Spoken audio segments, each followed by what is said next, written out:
ছেলেকে আজকে দিলাম তরকারি চিনি দিয়ে রান্না করে। যা, এবার তো অন্তত শান্তি করে খা। কেমন যে একটা ছেলে হয়েছে, একটুও তরকারি দিয়ে ভাত খাবে না। ঝাল দিলেও লাগে ঝাল মুখে, আর যদি মরিচ না দেও তাও মুখে ঝাল লাগে। এই ছেলেকে নিয়ে যে আমার কী যে কষ্ট, তা বলার বাহিরে। তো আজকে ছেলের জন্য রান্না করতেছি চিংড়ি। তো চিংড়িটা কিন্তু আমার ছেলে মেয়ের আর ছেলের বাবার তিনজনের কিন্তু অনেক পছন্দ।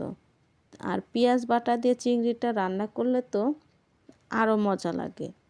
তো এই তো পেঁয়াজ রসুন আমি বেটে নিয়েছি, আর এক এক করে সব মশলাগুলো দিয়ে এখন কষে নিব। তার আগে চিংড়িগুলো কিন্তু ভেজে নিয়েছি। এখন মশলাগুলো ভালোভাবে কষিয়ে নিব।